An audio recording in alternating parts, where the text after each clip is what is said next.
Hi, and welcome to the second hour of Mind Shifters Radio. And my name is Jeanie Ryce. Dr. Michael Ryce will be with us here in just a minute. Today's Monday, February the 3rd, 2025. And we're glad that you have joined us. And just for those who may not know, when the shows are complete, and I put the notes out on their website, I will put the link in the notes for both our Podetize, who is keeping our archives now, but I'm also converting them to YouTube videos and putting them out there. And those links are also in the notes. So you'll be able to pick them up and re-listen to them. And I'm not sure if Audrey's going to be with us again, Michael, but she had a question for Dr. Tim, and she would also like to have your input on it as well. So what she's wanting to know, she said that she read some stuff from Greg Braden, and she's concerned about all the AI technology, and she feels like she's kind of a lost generation. And I told her she was doing pretty good because within 2 or 3 minutes, she was on the Needle app. So she's doing pretty good, but she still would like to know where things are going with this AI. And she had also heard that children were going to be chipped when they were newborn by the year 2030. And I said, well, you know, they've been talking about chipping people and children for years and years, and they put out all this quote unquote reasoning, you know, that if they get kidnapped or lost, that you'd be able to track them and find them. But a lot of it is fear-based, and that if they can create fear in people, just like with the diseases like COVID and stuff, then people will just follow along and do what they're told instead of using their inner tutor to guide them to what needs to be done. So she just wanted your take on AI and where you thought this was going. Cool. Thanks, sweetheart. And welcome, everybody. Delighted that you're here. Looking forward to the opportunity to take things to the next level. And welcome. Lane, glad you're with us. And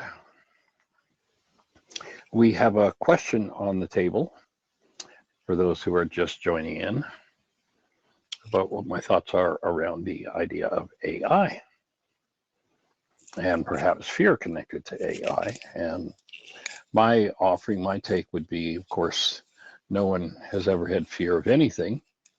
However, if they have fear in their minds, then they can project that fear into their brain's image of absolutely anything and say, well, I'm afraid, or, you know, this causes me fear, that causes me fear. And, you know, if you go back to the ancient scriptures, there's a myth. I've never gone through and counted them, but I understand it is just a myth, that 365 times, one time for every day of the year, we're warned in some way, shape, or form to get rid of fear. Fear not, fear not, fear not, fear not. And my take is that fear is the number one marker for corrupt data in the human mind. And when the human mind is locked into fear, then it uses the corrupt data inside of itself to produce structures that are based in corruption. You know, if you remember the lesson we've talked about so many times, what is the world? The world is false perception. It is born of error. It has not left its source. Really important to recognize that the world of perception, the constructs of the human mind, are all reflections of different states of organized information based in the past. One of the objectives of this work is to understand when the mind is producing something other than perceptions keyed to love, that correction is needed, that forgiveness is needed. You know, if you go back and you listen to them thousands of years ago saying to yes, you know, what's most important in the law? And we have to be aware of how the meaning of words have been changed. One of the words that's had its meaning changed drastically and dramatically is that And this is one that kings and those who would like to run other people's lives, which there is a fear that that's one of the purposes of AI, is that those who want to run other people's lives will inspire fear, will kick people into fear. And the reason the scriptures talk so vehemently about get rid of fear is because fear is a marker for corrupt data and perception based in the past, simply reorganized to look different in the present. And so my first piece of advice would be, whether it's AI or ZI, go to A to Z, whatever you can think about. If when you think about it, or when you cycle information in your mind about it, fear surfaces in you, the first thing to do is dig out a worksheet and forgive us to your fear. Remove fear. Again, when they said to Yeshua 2,000 years ago, what's most important in the law? That word law in Aramaic means the way things work. It does not mean the rule of a superior. Like somebody better than you, a king or a queen is going to come along and is going to run your life for you. So law is not the rule of a superior, it's just the way things work. And one of the first laws of the mind when they asked Yeshua is, what's most important? And I think we could add to that question, if you want to truly live a human life, what's most important? And he says, not love God, love neighbor as yourself, as the Greeks have interpreted it, but rather it says, have Rachma when you think of the Creator, when you think of neighbor, for in so doing, you keep your mind on track and you get to maintain your own human life. Most people give up their human lives, love, hold a newborn child and tap into the energy, and you know what a human life is. Most people give that up to the hostilities or fears in their nervous systems, in their minds, in their bodies, and the perceptions created by the nervous system, the mind, and the body. So the first order of business, whether it's AI, as I say, or ZI, is get rid of the fear. Second thing to do is to get rid of hostility, if there's some sort of hostility to authority or whatever's going on, and come back to your own mind with the active presence of love. Now, my take is anyone who's living out of and functioning out of perception is functioning out of AI. AI has been around a lot longer than computers, a lot longer than the conversation we're having about it now. When our minds produce perceptions based in the past, they're producing false images based on information that is no longer true. That's AI. Taking information and organizing it into images that, are painted on the inside of our eyeballs, and we think that those images painted on the inside of our eyeballs are really out there, when the truth is they're in here. So first order of business, Yeshua says, is have Rachma, and that's a filter in the frontal lobes of the brain that keeps your mind on track and fueled by love. It is a filter that literally filters out data based in hostility or fear. It is a gateway that when open, when active, it is the entryway for our true human lives to enter into this AI system called a human body mind unit and bring it back in harmony with truth and make it available for truth. So first order business is keep your mind on track with love, face, forgive all hostility and fear. And then, if you look down through history, with just about every invention that came along, there was a time when the horse and buggy was it, and somebody came out with this thing that they were going to have fuel in. And actually, it's interesting, most of the original cars in this country were fueled by electricity originally.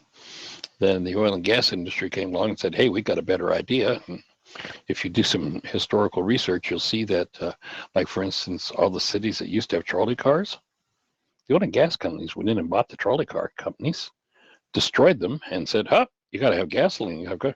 In any event, when a change takes place, those minds who have fear will tend to use that filter to see what's coming and look at it through fear. The objective of this work is, no matter what comes down the pike, no matter what happens in the world, can I bring my human mind, the active presence of love, forward in this present moment so that I am a contributing member to the human society, which in the ancient teachings was called the kingdom of heaven. Now, those words have been misinterpreted by the Greek translators. They called them translations. My take is they're not translations, they're interpretations. The words kingdom of heaven would be much more accurately understood as the community of love. Do I bring forward, do I function in such a way that Rockma is open and I bring forward the community of love and I'm a member of the community of love, the community of humanity? To me, that's the first order of business. And then whatever I look at, whatever I engage in, if I'm from that community, whatever it is, whether it's AI or ZI or anything in between, it's going to be of a constructive nature and it's going to be of support to life. If I move into it using hostility or fear, then I'm going to find a way to make that force destructive. So that would be my input on it, is first order business is always to clean up our own minds, always to be set in this space where everything is filtered through a mind connected to love. So that would be my first thought about it. And I see, Audrey, that you're with us. So if you would push the green button that says call, Audrey, and then it will open a little menu down below and you click another button or two and it says call again. And we can have a conversation and see if that is addressing what you were looking for, or if we need to have some more conversation so we can get clear on what you had to say. So if you open click the green button that says call, it'll open a menu with a couple of check boxes in it. Check those boxes. And then hit call, like once again, and we'll be having a conversation. And yeah, and if that's, Jeanie says she's got a couple of comments.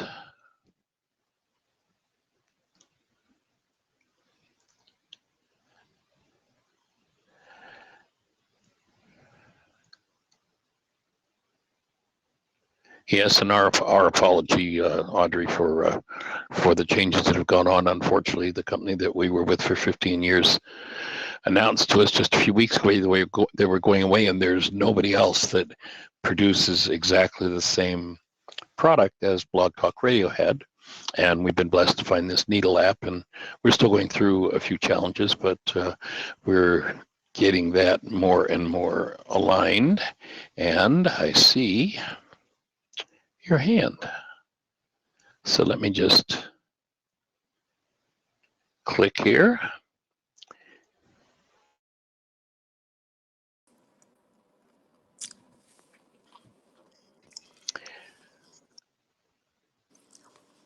How do you be? I be good now. Well, that's awesome. This technology is a challenge, isn't it? I'll tell you what Jeanie has been through in the last months or so since since Blog Talk told us they were disappearing, they were going out of business, has been horrendous. So, but she's got us pretty much on track, and I think we're just about through all the little gyrations, the little technical problems, hopefully. Have you noticed other people are being challenged? Because I was very challenged, but since perseverance is my strong point, I I conquered. I conquered, and I'm talking to both of you. All right. Well, we have lost some of our regular listeners, I think, because of all those gyrations, and hopefully, now that we've got it pretty well straightened out, we'll be able to give people more solid instructions to get them back on track and Oh, get good. everybody back playing with us. Maybe you could go on YouTube. I'm sorry to interrupt. Maybe you could go on YouTube and give us older folks um, uh, um, direct instructions, as Jeannie told me. I listened to Greg Braden, and I have Right. his new book, Pure Human, that just came out on the 28th of Hmm. January. Right. And I listened to him on YouTube, and he talks about transhumans, and he talks about, if I understood him correctly. Now, bear in mind, I'm 83, so what he said Just a and what kid. I think he said might be two different things. Okay. But he speaks about um, perhaps in the year 2030 that uh, whoever wants to put chips in newborns' brains. I mean, I'm 83. This is ridiculous. Putting chips, even the thought of that. Well, they've actually been putting, what an RFID chip is? Yeah. So they've actually been putting RFID chips in children for years in many cities, especially it's been used in poor communities. They've done a lot of experimenting and getting parents to accept a chip in their child. So that's been going on for some time, as I understand it. And I know there's a whole new game that they're looking at putting not just chips, but really AI computer systems within people's brains, so they'll be half human, half AI. Who knows where it goes? Well, But just like a muscle, just like if we stay in bed 3 or 4 days and we don't move, our muscles will atrophy.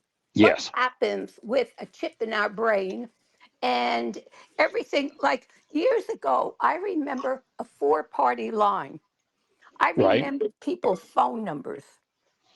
Okay, then I went down to 2-party eventually, and then 1. And I could remember phone numbers. Now I can't even remember my own phone number because you don't everything use it, is in the computer. right, right. And what Well, and happens if we don't use our brains? We are right, creative beings. yes, absolutely. And my take would be that perhaps, if we have wisdom like the type of thinking you're doing, if if one chooses to go in that direction, which I feel reticent that I'd be interested in that, but perhaps that could be structured in a way that it actually enhances the way we use our brains and strengthens the way we use our brains and adds more power to our ability, once we know who we are as human beings, to function as we're designed to function, as love. It's all, what direction is it going to go? If it comes through hostility or fear, it's going to be destructive to life. And if it comes through love, it's going to be constructive to life, whatever tool it is. Hmm. And every Thank new you. tool that comes along, the fearful go, oh, this is going to be terrible. And those connected to love go, oh, well, this is going to be wonderful. And in one set of hands, it's used for one result, and another set of hands, it's used for a different result. One of the objectives of this work is to support people in removing from their minds all of the artificial intelligence, which would be corrupt data based in hostility or fear, that makes up perceptual worlds that don't even exist in the actual world. They're totally and completely artificial. And my take is that everything that comes from the mind from the past is just the same thing as it is a form of artificial intelligence. It blocks out our original intelligence. And the objective of this work is to bring each person the tools with which to reclaim and truly function out of their original intelligence, which means their minds and their bodies will be continuously fueled by conscious, active, present love. Thank you. Thank you. As always, I always come out feeling so delighted after hearing your thoughts and listening to the program. Thank you. Well, honored and delighted that you're here, young lady. Okay. Thank We you love both. playing with you. All right. Take care. Bye-bye. Blessings. All right. Bye-bye. Well, I wonder if that resonates. Any other questions for any of our other listeners? If you're out there in listener land, push call. Click those little check boxes and then push call again and let's talk about it. What have you got on your mind? What's happening for you? My brain, my old reality structure wants to feed me.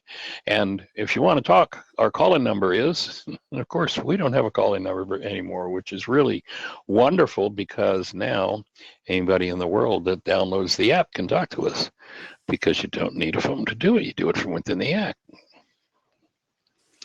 Jose, glad you're here. Joe, good to see you. Celinda, Dawn, hey, we're getting the community together. Awesome. So anyone have a question or thought for us before I move on to some of the material? We started into some material the other day and I was going to finish that conversation. So let's see, we've got a comment and Jeanie said she's going to create a video explaining the app soon. So good question.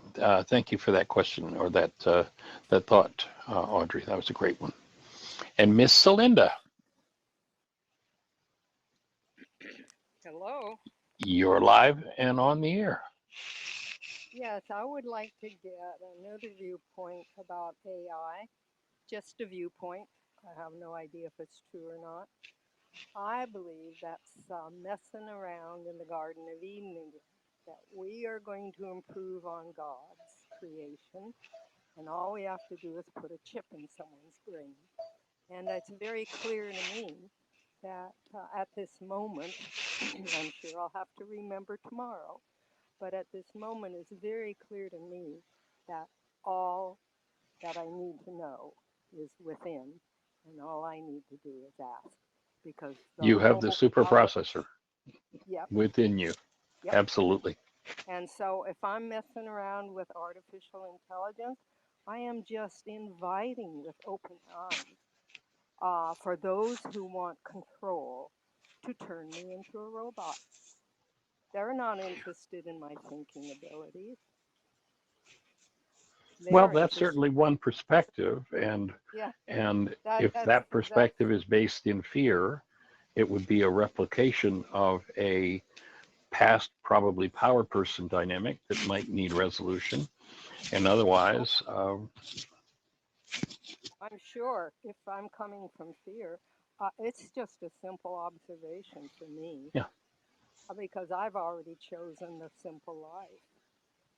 And so there's just a lot that I'm finding out I don't need. And I would just, Larry and I both have just been thinking about downsizing again, and we live in a motorhome. So this should be an interesting spring, Michael and Jeanie. It I'll will be be interesting. You'll have to keep us posted on how you size from a motorhome. Well, one thing is, Susan is very concerned about recycling.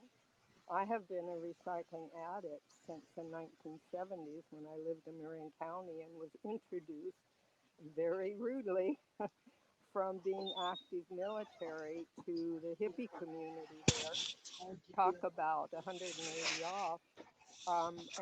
It changed my life. And so I've been recycling avidly, and I really relate to where Susan's coming from. But I remember, and you don't hear it much anymore, very rarely, but in the 70s, the first mantra and rule of recycling was to reduce.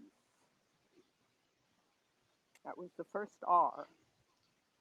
Right. And so, in one Reduce, area, reuse, I've recycle. learned that's it.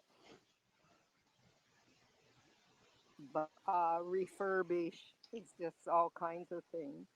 Repair, but reduce was number one. That was primary. Everything else hinged on reduce. And Yes. Larry and I have our weekly trash now, it's about one small bag of trash, probably usually less than a shopping bag. When we check in with Azure, whatever we can't recycle, um, it may be a larger bag, but it's one Right. small bag. We're taking out for our hosts anywhere from 2 to 3 big trash cans, and their mother one trash can that just about herniates Larry because we don't know if she jumps on it or what. Bless her heart. But it's so heavy. He says he's sure this one trash can weighs about 100 pounds. Right. Buy. And so, and that's not because I'm good and I'm righteous. It's because I take, well, what Dr. Tim was reading from Thich Nhat Hanh today. You know, you live the simple, self-sufficient life. You don't burn your weeds and stuff, you compost them. You know, all of that, and there's a lot of burning in the valley. Oh, that's just old hay, old straw. We don't need it. We'll just burn it. You know, and even the rural areas have been so transfixed by urban value in many, many ways that, and they get downloaded every day by watching TV and playing internet games, um, which are no different than children's games. So, you know, all of that interconnects. Yes, Doesn't for it? sure. For sure. There's actually a website, I don't remember exactly what it is, where you can take, and it would be interesting with the lifestyle that you and Larry have to see what it looks like, but you fill in all the statistics of everything that you do, everything you engage in, and it calculates it all out and says how many planets it would take to support you. All right. And, people who live in these 5,000, 10,000, 50,000 square foot mansions, if everybody were to do that, it would take, 200 planets, Yeah. with resources in order to support them. So definitely paying attention to what we do with the resources we have is important for all of life. I'm with you on that 100%. What I'm learning is that as long as I'm pointing my finger out there, I'm not minding my own business. Definitely important. Yes. And I'm not minding my own store, as Yeshua would say. And so, yeah. And I really appreciated that Zach Bush little 3-minute clip that you sent me. Oh yeah, that was good, wasn't it? Well, it really brought home the interface between how our earth breathes and how we breathe. And it just really cemented that more deeply for me and made it even more valuable, the breath. Right. And care for the earth. Again, we're back to reduce, aren't we? Yes, and I'll send Jeanie that clip so she can put in the notes for today if anybody wants to see it. Oh, There's a medical doctor named Zach Bush, and he talks about how much of the soil on the earth has been destroyed. One of the projects you've heard us talk about many times is the soil regeneration that we're doing here and encouraging people to do, and that without the life in the soil, the ability of the planet to properly breathe is compromised, and that we need to be restoring not just the soil. You've heard me talk about, we did a show back some months ago called Healing from the Ground Up, and that real true healing doesn't start with medicine, it doesn't start with diet, it doesn't start with exercise. It starts with the soil and what's in the soil and what it's able to grow that you can give to your form to strengthen and build it into what it's designed for. So bringing sounds like the whole picture together is really important, I think. sounds like forgiveness to me. As above, so below. Definitely important principle, young lady. Appreciate you. I wanted to ask you one more thing because Go for it. just listening to Audrey today, And I have her phone number, thank goodness. And if she doesn't mind, I'm going to give her a buzz. I'll text her first. Um, that Joan, that was in our from The codependence. codependence intensive we did online. Yeah. Yeah. I believe she said she was 80 when we took it. I'm just wondering how young that young lady is now. That was about what, 4 years ago or so? Right. There's Yeah. Joan. Yeah. She's in Birmingham, and I talk to her once in a while. She hasn't been on the show lately that I know of. Well, there's Joan, and she must be 84 or 85 if I'm remembering her age correctly then. Yeah. There's Just a kid. who's 83. There's I who's 80, and Susan who's 80. I was all really thinking for those of us who are of this age and basically grew up in a somewhat similar background, depending on whether we were urban or rural, that um, we would be a lovely support group for each other. Just us Sweet. oldies are matriarchs, and I don't know. There may be some wonderful patriarchs out there too, but I don't know of any. Well, Susan does a Zoom support group every Wednesday at 10:30 in the morning Eastern time. So you might want to grab her link, or drop her a text and get her link and join her Zoom class. She's doing Well, some nice work, and I get to key into it every once in a while as well. well, it's like this. I spend 2 hours a day whenever I can with you, and I'm in Dr. Tim's support group for 2.5 hours, 5 more hours a week. Um, I'm also listening to Gary Craig's Palace of Possibilities free webinar on his new EFT, which is the Optimum Therapist.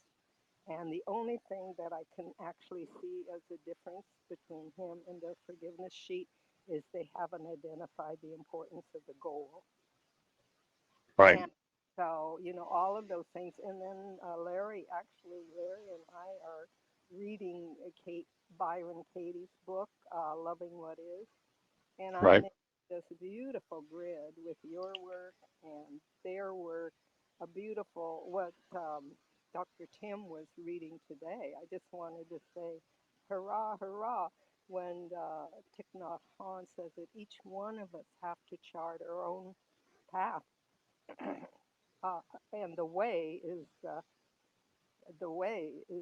um, each one of us is on the way, um, if we're being conscious, but each one of us will have a slightly different path because we're to create it with Ruha. That's kind of where I am just today. Whether that's true or not, it seems to be making my life work much better, my relationships work much better. So Sweet. I'm pretty pleased. It is sweet, isn't it? Yeah. Well, you go back to Yeshua, and he takes himself out of the equation. He says, "You can deny me, but I have come to connect you with Ruka Dakucha. Don't deny her, or you're in trouble." That's that's that feminine elemental force in each and every one of us, that when we invite her when we're willing to listen. By definition, from the Aramaic, she undoes the effects of our ears and teaches us the truth. And so, yes, every one of us has that within us. And ultimately, the whole bottom line of this work is not that I have the answers, or Dr. Tim has the answers, or even Yeshua has the answers. It's Ruka has the answers. How do you uncover her? How do we remove the false? And that's where that forgiveness process comes in. That's so powerful. It's, in my background in the electronics world, if somebody drove into the driveway, I'm sitting watching TV, and I have this beautiful color and picture and sound and all on my TV, and all of a sudden this car pulls in the driveway that has all kinds of noise coming from the engine. It's poorly tuned. It trashes my picture, and I need to put a filter on my antenna to filter out that noise. And that, in essence, is what Rockme is. It filters out the noise and gives us a clear signal from home. And Home is that energy field in which we live, move, and have our being. And who was it that said, get your bloated nothingness out of the way? That's what we each need to do, is get that bloated nothingness out of the way. And we've all got a homing beacon built right into us. And that's what we're here to support everyone in uncovering and making globally available the tools to do it. And I think that's what our matriarchs and patriarchs, we're the bridge. The young people don't have a clue what you're talking about the analog television antenna. Yeah. Yeah. Different time, yes. And All right, young lady. Well, any other thoughts for you? Other than my thought that for me, Rahma is the Christ mind, and that's my direct portal or link, as we've talked with before, to Abba, to Daddy God, to the Father, our Creator. And then that spirit, the spiritual input, and then Abba, the whole Creator is in everything in life, the one in the many, and that's Mama God, Ruha, and she's the one that says, okay, honey bunch, this is grandmother talking to you. This is Gaia, this is Mother Earth, this is how we thrive in this physical dimension. And neither one joining you and listening. Right. And all right. Okay, thank you. Okay, blessings. Bye-bye.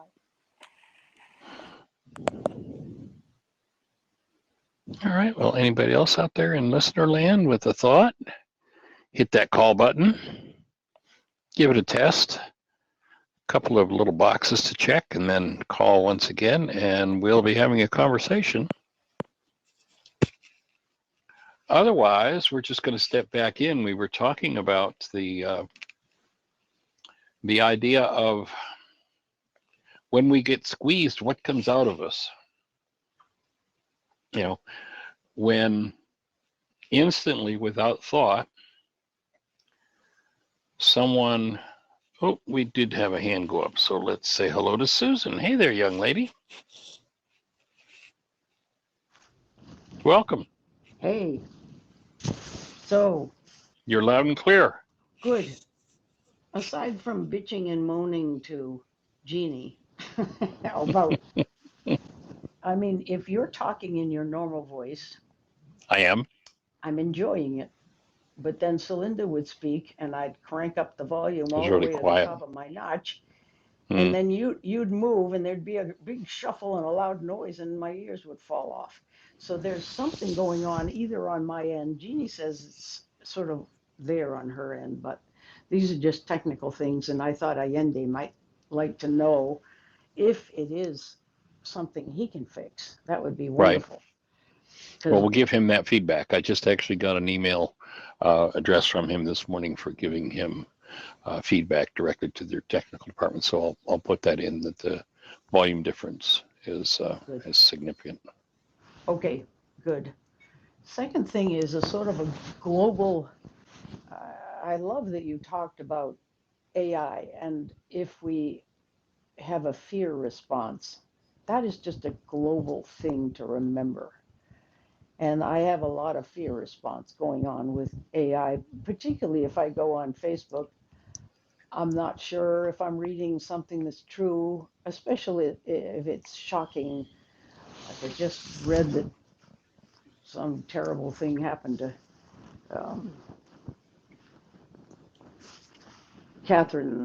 Queen Catherine in England, and she may be sick and dying, and I'm not sure that's the truth. Anyway, so it isn't fear exactly, it's just wariness, and I'm thinking maybe Facebook, I'll have to stop paying attention to it, and I have loved it because it's a great way to stay in touch with so many people, get news, wonderful. But the other thing is right in the backyard here, I had already told you that our refugee center is being challenged because our Right.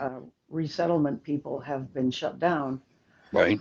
And I said that it was 3 families. It's 15 families now who are in absolutely dire need. And we're a tiny, aging out little parish.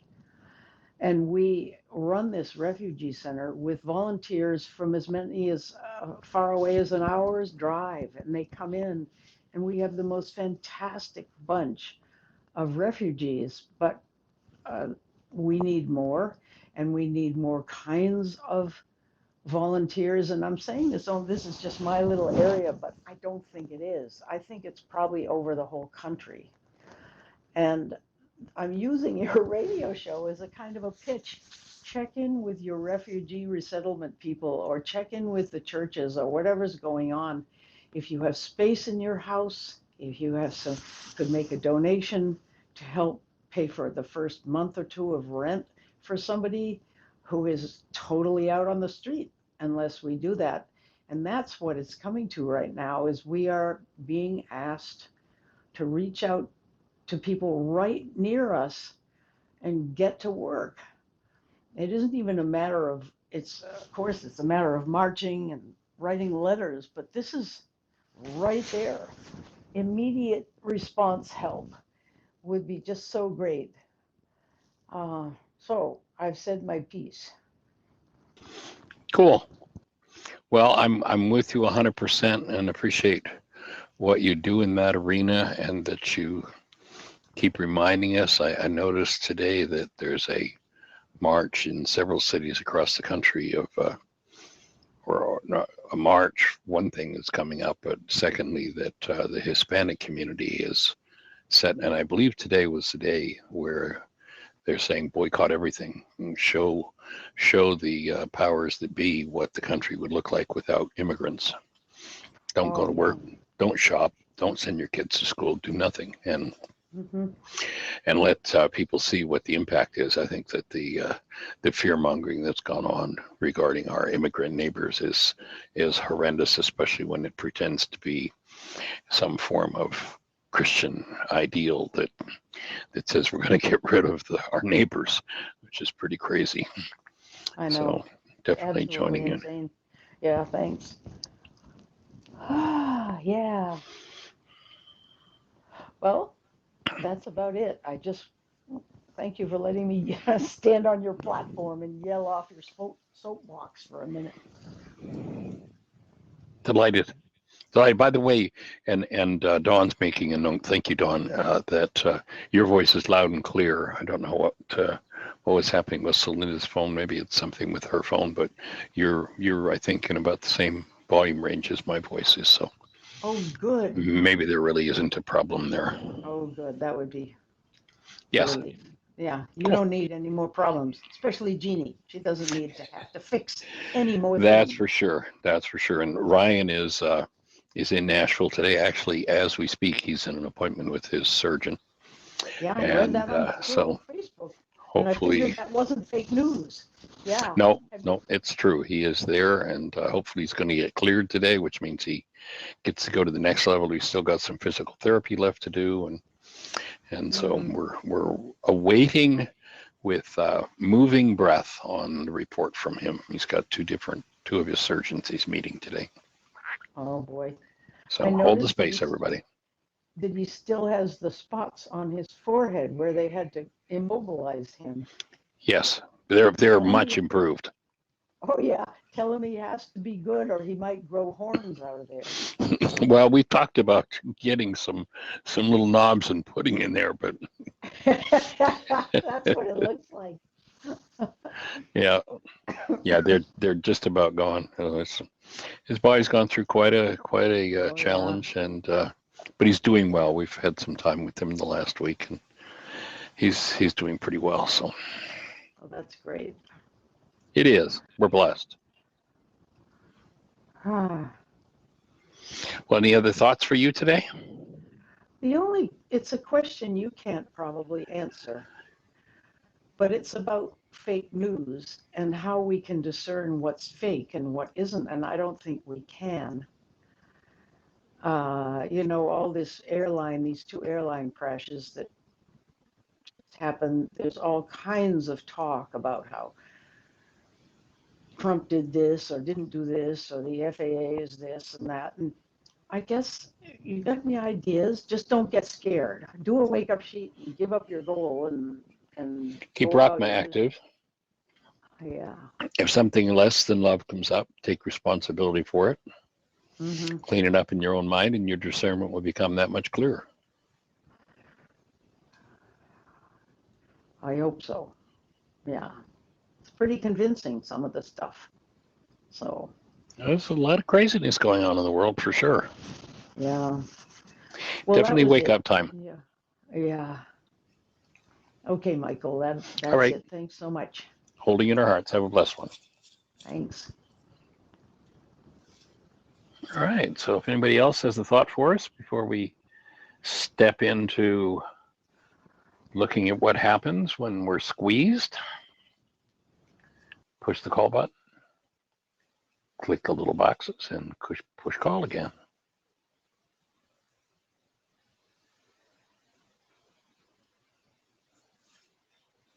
So at the beginning of this particular set of ideas, in the show the other day, I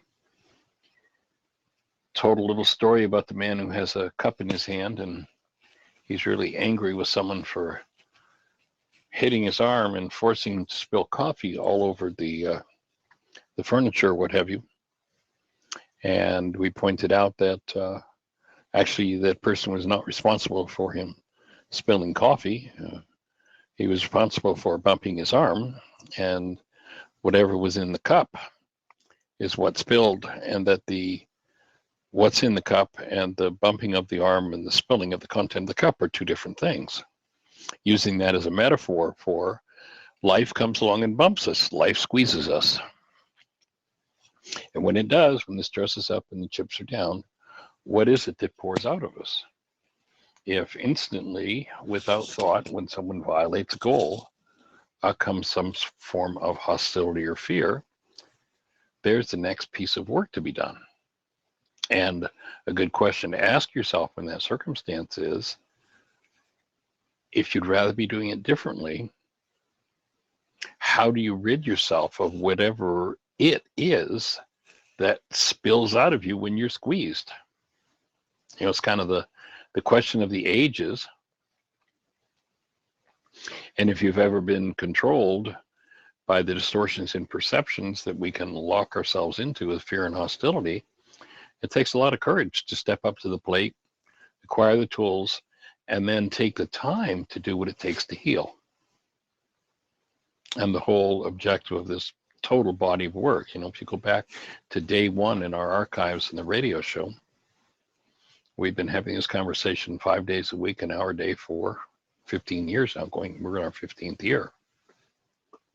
And behind that 15 years is another, 35 plus years of diligently working with these tools to put them into a package that within a few short hours and a relatively limited amount of time to be invested, one can understand these tools, and putting them to work will pay the dividend of a lifetime. My offering is that the cure for all disease is already known. And of course, everybody wants the cure, but few are those who are willing to undo the perceptual errors in their own minds, the distorting hostilities and fears that cause their minds to block the guidance that would lead them into deeper and deeper and deeper levels of healing.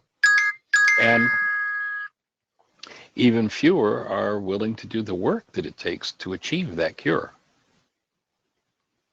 If you read in Matthew 7:14, it says, because straight is the gate and narrow is the way which leadeth unto life, and few there will be that find it.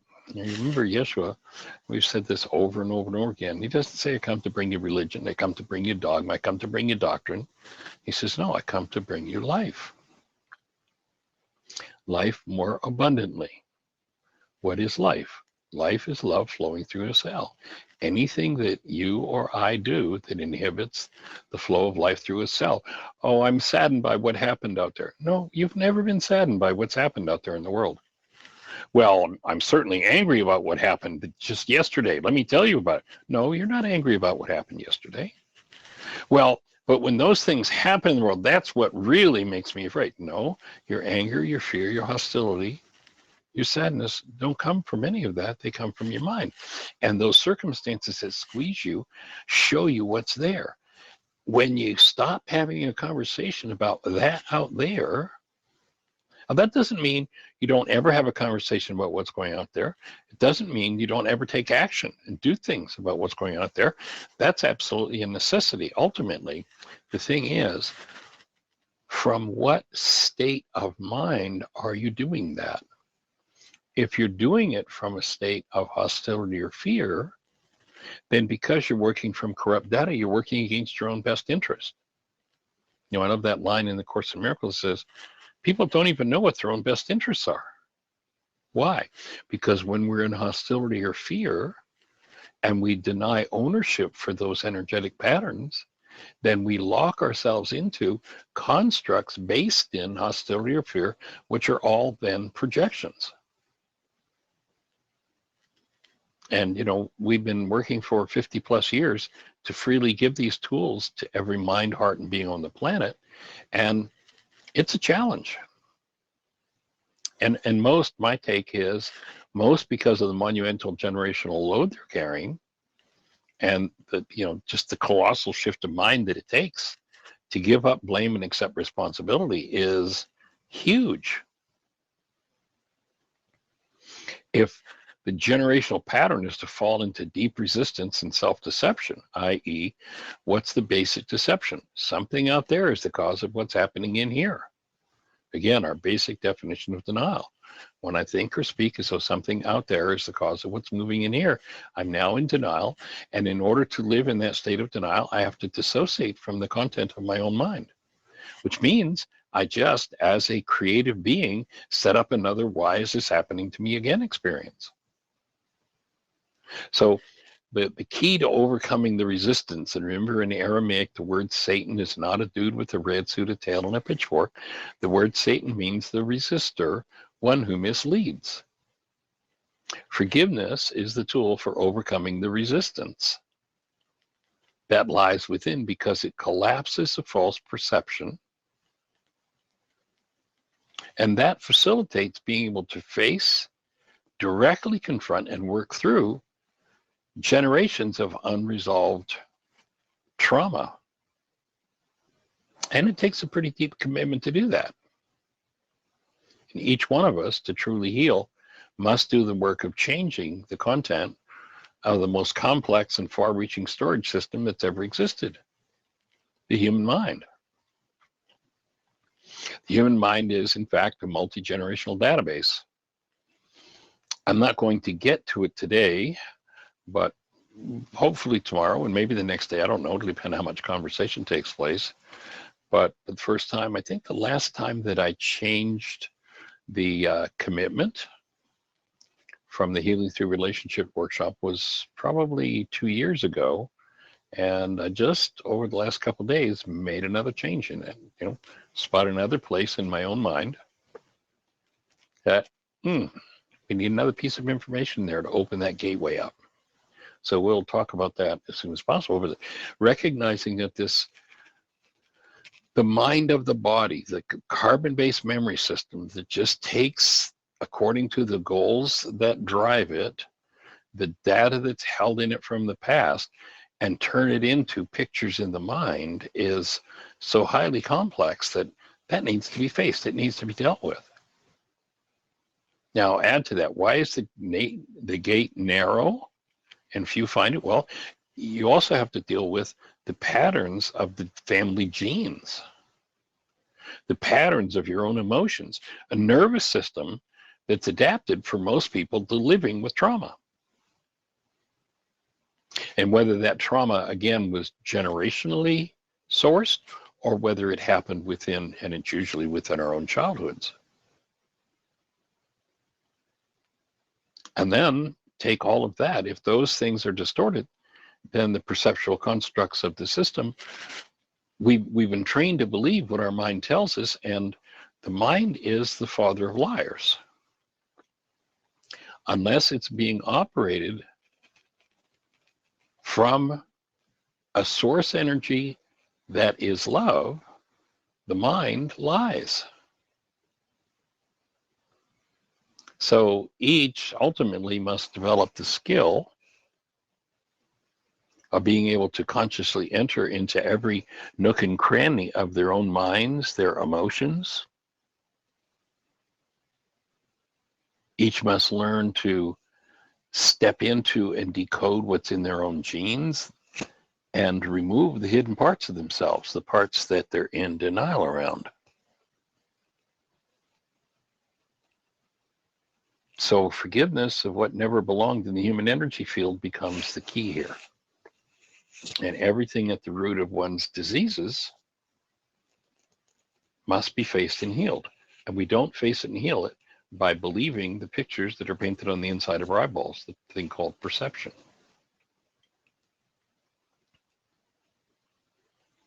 For those who are wanting to take things to the next level, and Jeanie just reminded me, because it looks like we've just had a conversation with, you've heard me talk about Patrick. You've heard Patrick began on the show before. He's a naturopath that is a friend of mine from back. We've been working together for over 50 years now.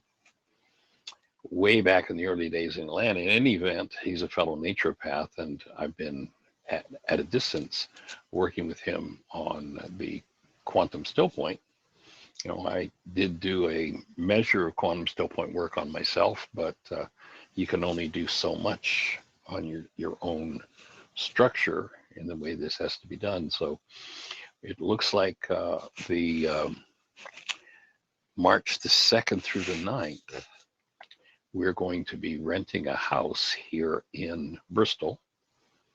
And I'm going to be doing some training with him and do the quantum still point work on him. And he in turn is going to be doing it on me. And we're going to have room for a couple of people who might want to come and do quantum still point work in that time period.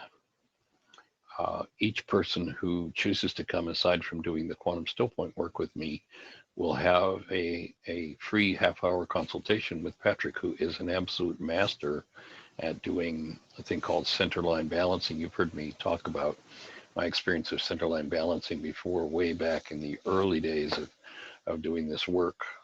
Well, not that early, but this probably goes back 15, 18 years ago. We were in Florida, where Patrick lives, and he did a centerline balancing session with me, and I had a workshop that night, and it was the absolute crispest, clearest my mind had ever been in functioning to do a presentation.